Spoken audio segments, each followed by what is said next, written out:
নাহমাদুহু সাল্লি আলা রাসূলিহিল কারীম আম্মা বা'দ। আসসালামু আলাইকুম ওয়া রাহমাতুল্লাহি ওয়া বারাকাতুহু। সম্মানিত মুসলমান ভাই বোন, কিছুদিন আগে বর্তমান বাংলাদেশের পরিস্থিতি নিয়ে আমি কিছু ভিডিও দিলাম। ওই ভিডিওতে প্রচুর পরিমাণে আপনাদের সাড়া পেলাম, কমেন্ট পেলাম। তো আমি আজকেও রেমিটেন্স যোদ্ধাদেরকে নিয়ে, প্রবাসীদেরকে নিয়ে কিছু কথা বলবো। প্রথমে দুঃখতার সাথে জ্ঞাপন করতেছি, আমার চ্যানেলের বিষয় কিন্তু এটা না। আমি একজন ট্রাভেল হিসাবে ইসলামিক এবং ট্রাভেলিং কিছু ভিডিও দিয়ে থাকি, কিন্তু বর্তমান পরিস্থিতিতে আমাকে এই বিষয়গুলোর ক্ষেত্রে কথা বলাটা একদম উত্তম আমি মনে করি। তো আমি যেহেতু একজন প্রবাসী, আমরা কিভাবে রেমিটেন্স পাঠাবো? আসলে অবশ্যই আমি 5টা বছর আমি এই প্রবাসে আছি, আমি মুসলমান, আমি মিথ্যা বলবো না। আমি 3 মাসে 3বার আমি বিকাশে টাকা পাঠাইছি বা হুন্ডিতে টাকা পাঠাইছি, যাই বলুন। এই থেকে 5টা বছর আমরা দুই ভাই, আমার কাছে এই একটা কার্ড আমার, এই একটা কার্ড আমার ভাইয়ের, মানে আমার কার্ড দুটোটাই আমারই, কিন্তু আমার বাইরে একটা টাকা এখানে আসে, আমার টাকা এখানে জমা হয়। আমরা দুই ভাই প্রবাসী। তো আমরা দুই ভাই বৈধ পথে টাকাটা পাঠাই কেন? আমাদের দেশের ভালো হোক, আমাদের দেশের সমাজের ভালো হোক, আমাদের সরকারের ভালো হোক, দেশের উন্নতি হোক, ওই কারণে। কিন্তু বর্তমানে আপনারা দেখুন, প্রবাসীরা কিছু দিন, আজকে 3 সপ্তাহ রেমিটেন্স পাঠাচ্ছে না। আমাদের বাংলাদেশের অবস্থাটা কিরকম, আমাদের ডলারের অবস্থান কিরকম, রেটটা কই যাইতেছে, আমাদের চাউলের রেট কিরকম বাড়তেছে। আসলে সকল দ্রব্য মূল্য অটোমেটিকলি বাড়া শুরু হয়ে যেতেছে। তো বাংলাদেশকে বাঁচাইতে হলে রেমিটেন্সের গুরুত্ব এখন বর্তমানে কতটুকু, একমাত্র বাংলাদেশের সরকার, যারা অর্থনীতিবিদ, তারাই জানেন। আমিও বিজনেস স্টাডিজ বা ব্যবসা শিক্ষা নিয়ে পড়ালেখা করা একজন প্রবাসী।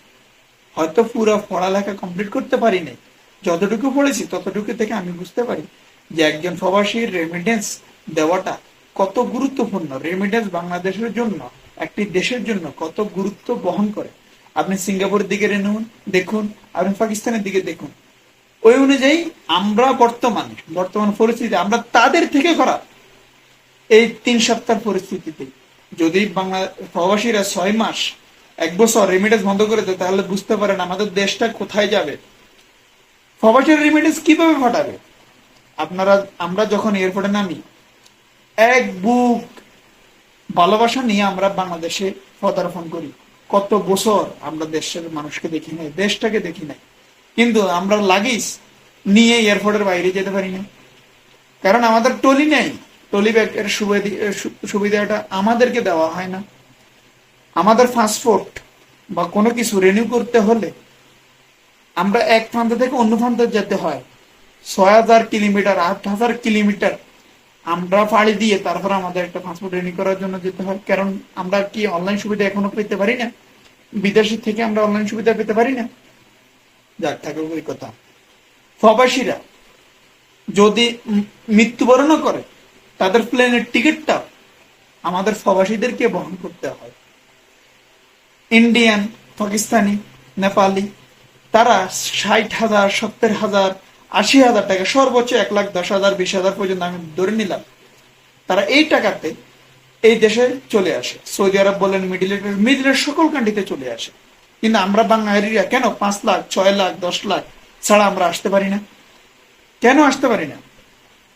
আমাদের প্রবাসীদের সমস্যাটা ওখানে। সরকার যদি ঠিক থাকে, সরকার যদি প্রবাসীদেরকে সহযোগিতা করে, তাহলে কখনো প্রবাসীরা রেমিটেন্স ছাড়া দেশে কোনো টাকা পাঠাবে না। বৈধ চ্যানেল ছাড়া অন্য কোনো পথে টাকা পাঠাবে না। এটা আমাদের প্রবাসীদের দাবি। আমরা যখন ঋণগ্রস্ত হই, প্রবাসে আসার ক্ষেত্রে 5 লাখ 6 লাখ টাকা জোগাড় করতে আমরা গরিব, আমাদের দ্বারা সম্ভব না।